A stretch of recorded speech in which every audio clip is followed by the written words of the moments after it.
essa temática e um pouquinho do que a gente vem fazendo e trazendo aqui algumas sugestões para vocês. Uma coisa muito interessante que foi falado também na abertura, que eu acho que faz um link legal com o que eu vou trazer, é que o tema, né, do simpósio, pesquisa operacional, ele trata, né, de métodos, processos, ferramentas que vão ajudar na tomada de decisão e também na resolução de problemas.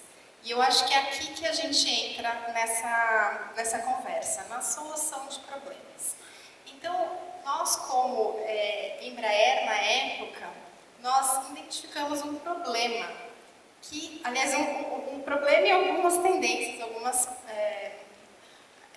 alguns fatores que nos ajudaram a tomar essa decisão, mas o problema do trânsito urbano, né, nas grandes cidades, como que as pessoas se deslocam em grandes centros, de A para B, geralmente com muito trânsito, com dificuldades, leva muito tempo, as pessoas perdem tempo preciosíssimo para se deslocar, tempo que poderia ser produtivo, poderia ser dedicado a mais tempo para a família, para uma outra graduação, para um outro emprego, um emprego melhor, se você conseguisse se deslocar mais rápido em grandes distâncias.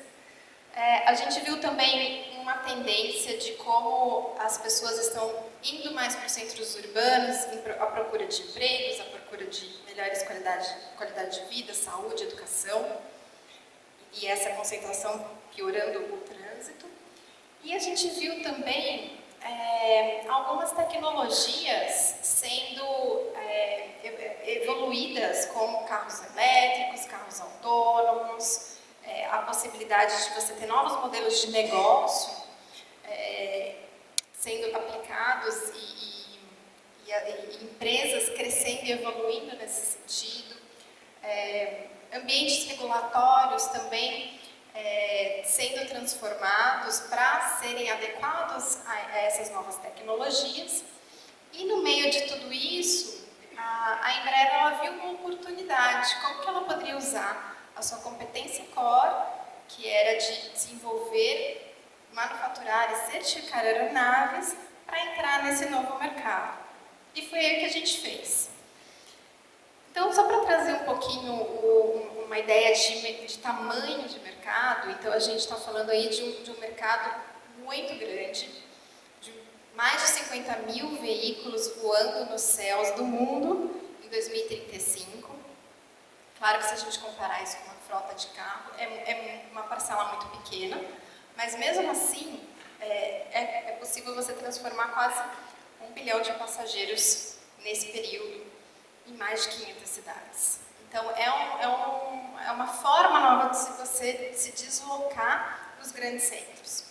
Eu trouxe aqui alguns exemplos para reforçar um ponto para vocês, que é o seguinte: a gente está imaginando que no futuro a mobilidade aérea urbana ela vai fazer com que a aviação regional fez com a aviação comercial. Se você conseguia se deslocar uma distância grande, intercontinental, mas às vezes era difícil você se deslocar em regiões mais próximas umas das outras. E aqui é a mesma coisa, a gente pode pegar um voo e cruzar o país em poucas horas, mas às vezes você leva o mesmo tempo para sair do aeroporto e chegar no seu destino final. Então, essa oportunidade, né, esse desafio que a gente assumiu, né, como que a gente pode fazer com que esses deslocamentos sejam mais rápidos. E a gente vê mesmo uma visão de malha, como a gente tem da aviação comercial, esses pontos e essas rotas distribuídas, só que numa escala menor, que é na escala do centro das grandes cidades. É claro que vai variar muito, como por exemplo aqui eu trazendo o exemplo de São Paulo, né?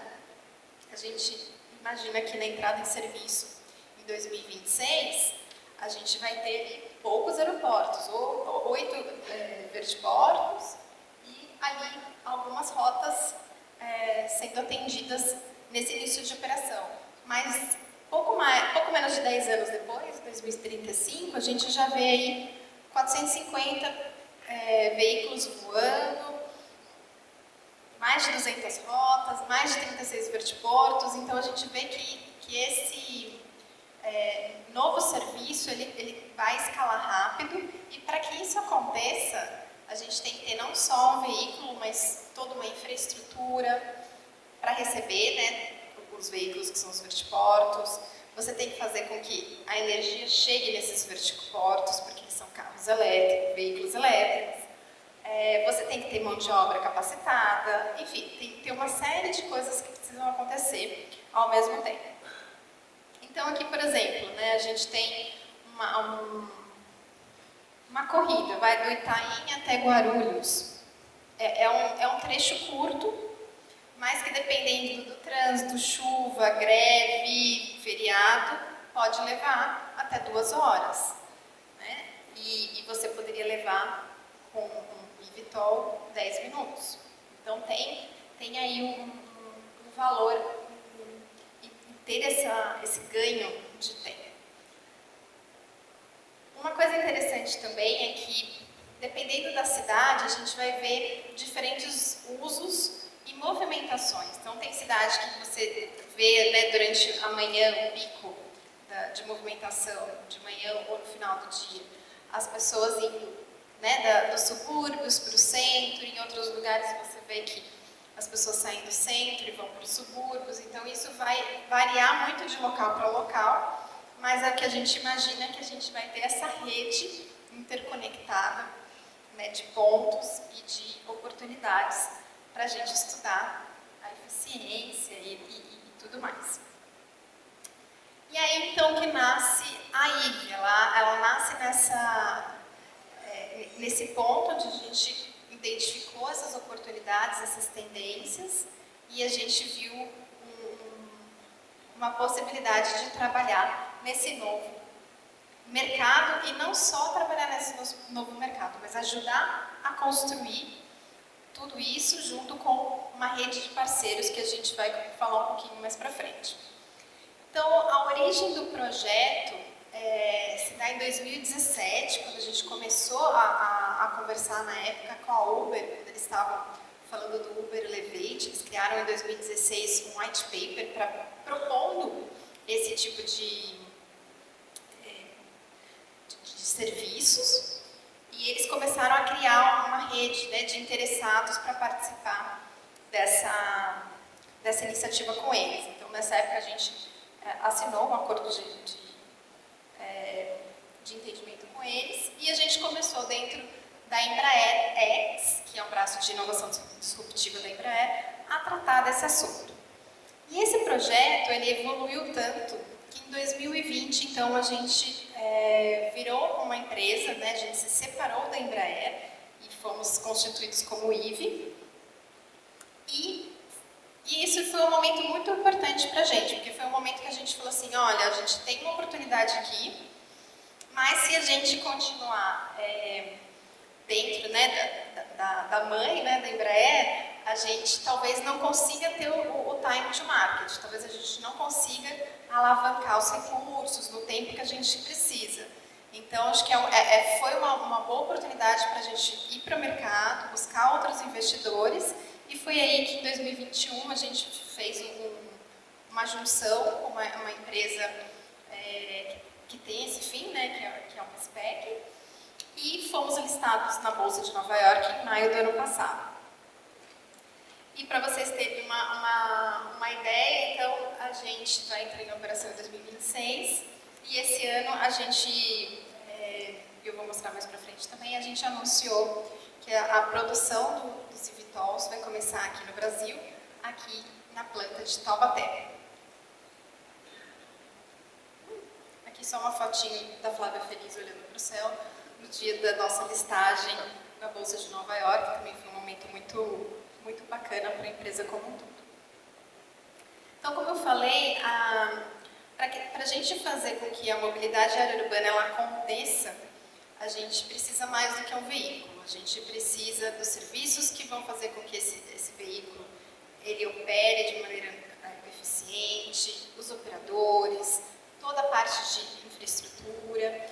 Então, por isso, a gente nós, IVE, temos 3 grandes frentes do nosso portfólio de serviços e produtos para atender esse mercado. Então, um deles é o próprio veículo, que a gente vai ver a seguir, mas também tem toda uma gama de serviços e suporte para que esse veículo consiga operar com eficiência. E também o terceiro pilar é a gestão do tráfego aéreo urbano, para garantir que a gente vai conseguir ter uma escala, né, e segurança na operação desses veículos. Como a gente tem um veículo que é 100% elétrico, a gente tem um olhar muito grande para a sustentabilidade. A sustentabilidade ela é um dos nossos valores, que é o Sustainability Leads Our Way, e a gente trabalha com um foco muito grande em entender ali quais são os impactos, né, desde do desenvolvimento do produto, fornecedores, eu vou falar um pouquinho mais para frente também depois, mas a operação e descarte desse veículo, né? Principalmente porque a gente está falando de um veículo elétrico, ele tem baterias, ele tem material composto, que são materiais, né, mais complicadinhos aí quando a gente fala de circularidade. Mas a gente, além disso, né, a gente também tem que olhar que a gente está tirando pessoas do solo, tirando pessoas ali que estariam utilizando um carro a combustão, então a gente também tem aí uma redução, e se comparado com o helicóptero, ainda mais, né? Então acho que a gente tem esse olhar também. Então, falando um pouquinho do veículo, esse é o nosso eVTOL. Para quem não conhece a sigla, é o E de elétrico, eVTOL, de pouso e decolagem vertical. Não é um helicóptero, não é um carro voador, não é uma aeronave, é um eVTOL, é uma nova categoria de veículos, tá? E o que a gente está desenvolvendo tem capacidade para 4 pessoas, mais o piloto, ou 6 pessoas quando a gente evoluir para a condução autônoma.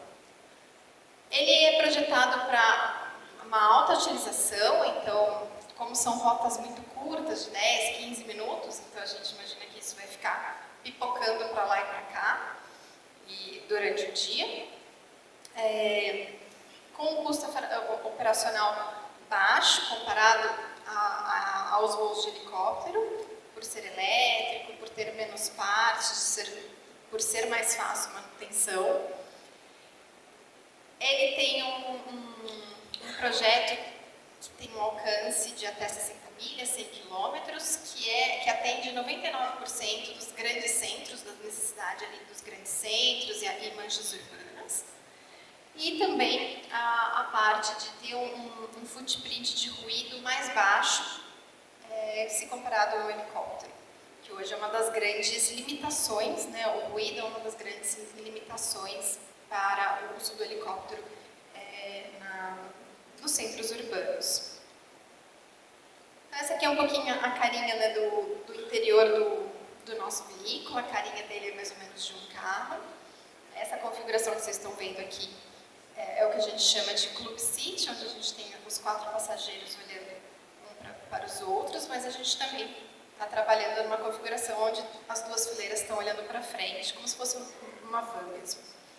Mas só para vocês terem uma ideia de tamanho, de espaço, como é que vai ser isso. Então a gente fez um trabalho com uma empresa de design chamada Alma Design, uma empresa portuguesa, e a gente criou realmente o mockup desse veículo que vocês estão vendo aqui, e a gente explorou o uso de materiais sustentáveis, desde cortiça, que ajuda bastante no isolamento térmico e acústico, desde o piso de borracha feito de borracha reciclada de Havaianas, tecido, material composto nas divisórias, então, composto de celulose. Então, assim, a gente procurou explorar algumas opções e agora, né, é o desafio da gente conseguir certificar todos esses materiais e realmente colocar em produção. Falando um pouquinho de de milestones, né, onde a gente está no desenvolvimento. Então, como eu falei, a gente vai entrar em operação em 2026. Nesse momento, a gente está selecionando os nossos fornecedores principais. A gente começou, então, a fazer essa seleção no primeiro semestre. A gente anunciou, no meio do ano, os fornecedores de motores, baterias e hélices. E hoje até a gente anunciou também os fornecedores de atuadores e aviônica. Então, até o final do ano, a gente pretende ter boa parte dos nossos fornecedores selecionados e engajados no projeto. E com isso, a gente tem também a arquitetura desse projeto, desse veículo fechado. E a gente espera, no ano que vem, começarmos os testes da campanha de ensaios, né? Então, que é uma fase relevante para a certificação do veículo. E o nosso protótipo já começou a ser construído, né? Então a gente até anunciou quando a primeira peça foi produzida, foi a parte da asa, material composto. Geralmente a gente tem o first metal cut, né? Que é o primeiro corte do metal da aeronave, mas como a nossa aeronave contém muito mais material composto, foi o nosso primeira peça em material composto. Como eu falei para vocês, a gente anunciou, então, que a nossa primeira planta, então a primeira planta de Vitol no Brasil, será em Taubaté. Vai ser no site da Embraer mesmo. A gente vai fazer agora uma reforma para receber esse projeto nosso. Eu não comentei mais cedo, mas a gente, então, hoje na ilha, a gente tem o desenvolvimento do veículo sendo feito pela própria Embraer. Então, é importante essa proximidade também com a engenharia e o corpo de desenvolvimento. Nós somos a empresa que possui maior número de cartas de intenção de compras de Vitols no mundo, de longe, assim. E o mais interessante é que a gente tem uma cartela muito diversificada de clientes, né? Desde operadores de asa fixa, asa rotativa, aplicativos, temos parceiros na área de infraestrutura, em energia, sistemas, né? Enfim, a gente tem uma rede muito grande, muito ativa para realmente fazer esse serviço acontecer. Falando um pouquinho então das outras soluções, além do veículo, como eu comentei, a gente tem os serviços, que são todos aqueles serviços que vão cuidar da aeronave uma vez que ela estiver em operação, seja spare parts, treinamento de piloto, de manutenção, seja manutenção, a parte de operação em solo, soluções para bateria e energia. Mas, além disso, né, que é esse dia a dia da aeronave, a gente também tem a parte de soluções de operação, que nada mais são do que soluções que vão trazer eficiência para o operador, que vão trazer ferramentas que vão ajudar esse operador a ser mais lucrativo, a ter uma operação mais eficiente. Então, desde entendimento, né, de qual que é a melhor estratégia de rede, ou seja, dos pontos que ele vai operar, que horas que ele vai operar cada rota, com quantas pessoas, se vai ser só com passageiros, se vai fazer um mix com outros use cases, soluções de flight ops, para otimizar, né, como que ele utiliza melhor o equipamento dele, gestão de dados e também consultoria para entrada em serviço, para ajudar o operador a entender esse novo mercado e como se preparar para receber a aeronave no tempo correto. E, por último, a última solução que a gente trabalha também é o software de gerenciamento de tráfego urbano. E esse software ele é muito importante para garantir a integração, né, dos eVTOLs com os outros equipamentos no espaço aéreo, sejam eles drones, aviação comercial, aviação geral e helicópteros. Então, é uma forma, né, de integrar esses veículos, né, traçar as rotas entre os pontos e garantir que a gente vai ter uma operação segura e escalável. Porque hoje a gente consegue começar a operação sem ter esse software funcionando, mas a gente não consegue escalar. Porque hoje a operação de helicópteros, para quem não conhece, ela é visual e aural. Então você vai decolar de um heliponto, você comunica a torre que representa aquele espaço e fala que você vai dali até o outro espaço e você vai comunicando as outras torres no meio do caminho até você chegar lá. E você vai vendo se tem alguém passando, você vai ouvindo, né, o rádio para ver mais ou menos onde cada helicóptero está, mas é algo que você vai ali naquela rota pré-determinada apenas. Em São Paulo, para vocês terem uma ideia, tem um quadrilátero ali perto do aeroporto de Congonhas que apenas 6 aeronaves, 6 helicópteros podem estar ao mesmo tempo, justamente por conta disso, porque é visual. Então a gente não consegue escalar. E eu falei de 450 aeronaves em 2035. Então, né, para que a gente consiga chegar lá, a gente tem que ter um sistema que consiga coordenar todos esses veículos. E uma informação interessante aqui desse pacote específico é que a gente faz o desenvolvimento desse software em parceria com a TEC. A TEC é uma outra empresa do Grupo Embraer, especializada, né, em software de gestão de tráfego aéreo.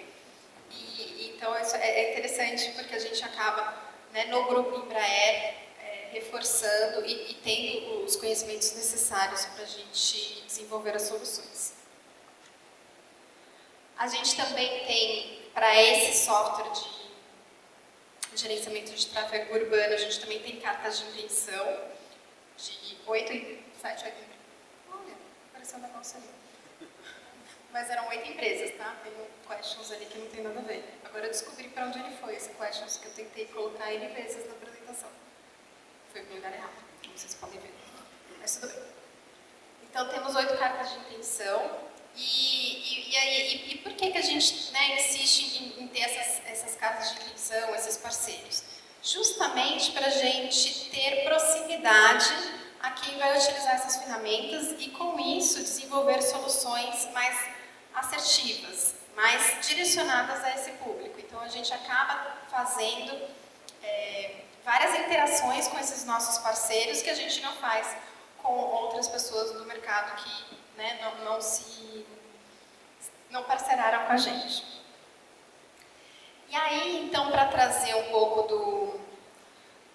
de oportunidades que eu vejo aqui para vocês, né, de como que a gente pode pensar na pesquisa operacional do futuro, eu trouxe 3 pontos que eu acho relevantes, né? Então, a mobilidade aérea urbana, ela tem que estar integrada com os outros meios de transporte, né? Não adianta nada ter uma rota super legal, mas que eu não consigo chegar até aquele vertiporto, ou o final do voo é num local que é difícil de você operar. Então, e aí eu trago aqui um conceito de como que a gente imagina que a mobilidade aérea urbana ela vai acontecer. A gente não vai ter aquela visão dos Jetsons que eu vou sair de casa, vou chegar no trabalho e dirigindo, né, o meu próprio Vitor. Eu vou ter mais ou menos o que eu tenho numa estação de metrô ou mesmo aeroporto, onde eu tenho que me deslocar até o vertiporto. Dali eu pego o meu veículo e vou até um outro vertiporto. Do vertiporto até o meu destino final, eu escolho se eu quero ir de carro, se eu quero ir andando, se eu quero ir de patinete, de carro compartilhado e por aí vai. Então a gente tem esse olhar multimodal que é diferente também de outras modalidades. A gente imagina 3 grandes use cases para a mobilidade área urbana. A primeira delas é o que a gente chama de commute, né? Você ir de um ponto A para o ponto B dentro da cidade. Que vai ser a pessoa indo trabalhar, que vai ser a pessoa indo numa consulta médica, que vai ser a pessoa indo para uma reunião durante o dia. O segundo caso é o deslocamento de e para aeroportos. Então, aquele caso que eu trouxe no início, né, que a gente está tentando trazer esse mesmo conceito da aviação regional para a aviação nos grandes centros. E aí você tem características diferentes. Se você está falando de aeroporto, então eu preciso ter, por exemplo, um bagageiro para levar as malas de quem está saindo ou indo para uma viagem. E o terceiro use case que a gente viu aqui é o de turismo, né, que é o sightseeing. Então, você no Rio, lá, você dá uma volta, vê as praias, vê o Cristo, as cataratas e por aí vai. E aí abre também uma oportunidade de você, até regiões onde você não tem esses voos turísticos, de começar a ter, porque é uma outra perspectiva você olhar a cidade de cima. E esses, então, são os 3 casos principais para passageiros. Mas a gente vê também outras possibilidades, como essa mesma plataforma sendo utilizada para transporte de cargas, transporte VIP, né, de executivos também pode ser uma alternativa. Defesa ou serviços médicos também podem ser outros tipos de casos. Claro que a gente tem uma intenção, né, de democratizar a aviação, então a gente gostaria que esses veículos fossem vistos como elitistas, como a gente tem muito a questão do helicóptero, mas pode ser também, né, como eu disse aqui, para a aviação executiva. Aqui eu trouxe um caso que a gente realizou em 2021, nossa, como o tempo passa. Em 2021 a gente fez uma simulação do que seria essa operação, utilizando helicópteros, porque é o veículo que a gente tem aqui disponível, e a gente simulou uma rota indo da Barra da Tijuca até o Rio Galeão, o aeroporto. E foi um aprendizado enorme, porque a gente conseguiu entender a melhor rota para ir da Barra até o aeroporto. A gente teve que conversar com a ANAC, DCEA, para criar essa rota, porque essa rota não existia. A gente teve que entender como que seria a movimentação dos passageiros no aeroporto, porque a gente fez o pouso no lado aro, que eles chamam, né, que é dentro do aeroporto. Então, como movimentar as pessoas ali, fazer o screening de segurança e tudo mais. Entender como que era o embarque e o desembarque num local onde não tinha tanta infraestrutura, como era o caso da Barra da Tijuca, onde era um heliponto no centro empresarial. Então, né, qual que era a mínima infraestrutura que a gente precisaria ali. Então, a gente conheceu um pouquinho de tudo, né, utilizando as ferramentas que a gente já existia, ferramentas já existentes, e foi um aprendizado muito bacana, até para ver a receptividade das pessoas, o quanto que elas estariam dispostas a pagar por esse serviço. E foi tão legal que a gente acabou replicando esse mesmo experimento no ano seguinte, em Chicago, nos Estados Unidos, com outro use case, um use case mais de commute, né, de ponto A para ponto B, e foi muito interessante. Foram outros aprendizados, porque a gente também variou aqui algumas coisas, para não ficar totalmente igual, mas foi muito legal.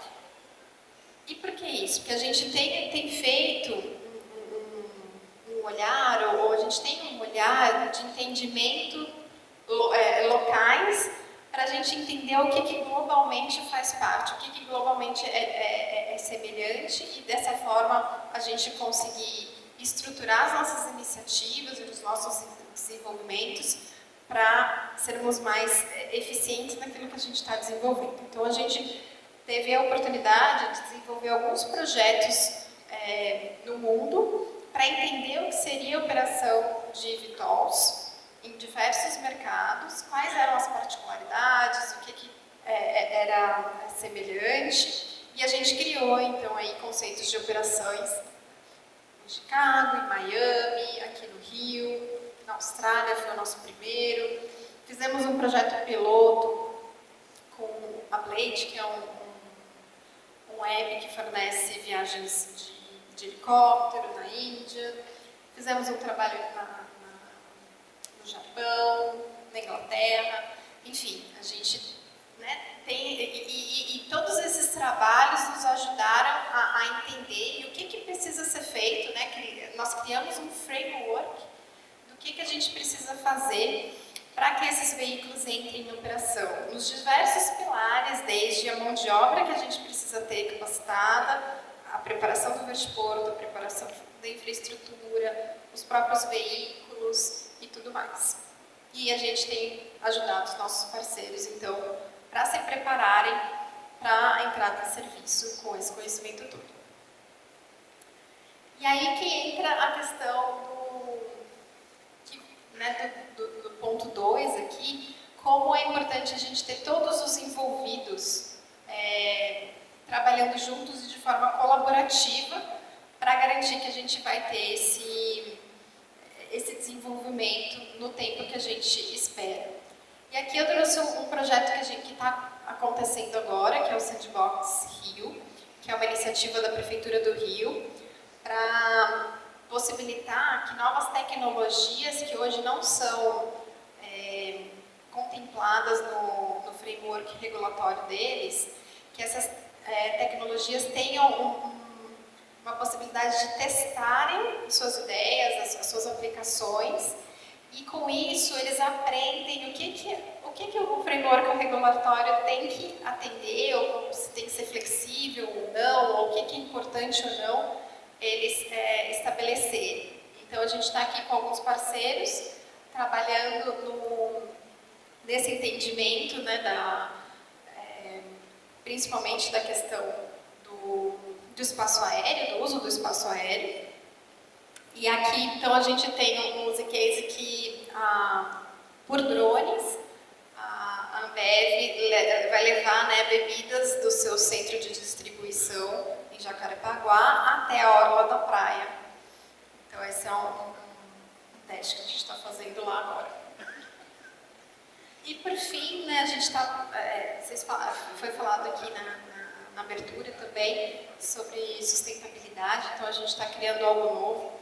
Então, a gente tem o dever de criar algo que seja melhor, não só para os passageiros, mas para a comunidade que vai receber, para os operadores, para o meio ambiente. Então, a gente tem esse olhar para a sustentabilidade e a gente tem participado de algumas iniciativas nesse sentido. Então, a gente, dentro do World Economic Forum, a gente tem participado de alguns trabalhos, tanto para reforçar a questão de climática na aviação, porque a gente é uma forma de ajudar nessa transição e nessa redução de emissão de gás carbônico, como também a gente tem participado de iniciativas do Pacto Global para treinar os nossos colaboradores e estimular projetos de sustentabilidade voltados para o ciclo de vida da aeronave. E uma das iniciativas recentes, como eu comentei ali lá atrás, a gente tem, nesses últimos meses, trabalhado na seleção dos nossos fornecedores. E uma das coisas que a gente reforçou nesse processo foi tê-los muito próximos ao nosso time, para a gente garantir que eles estão de acordo com a nossa visão e preocupação com o meio ambiente, então, sabendo que eles vão fornecer as informações necessárias para que a gente calcule, faça essa gestão do ciclo de vida, que a gente busque melhoria de processo, que a gente busquem melhoria e eficiência em todo o desenvolvimento e na cadeia como um todo. Não só do que a gente está desenvolvendo, mas também na vida, na operação desse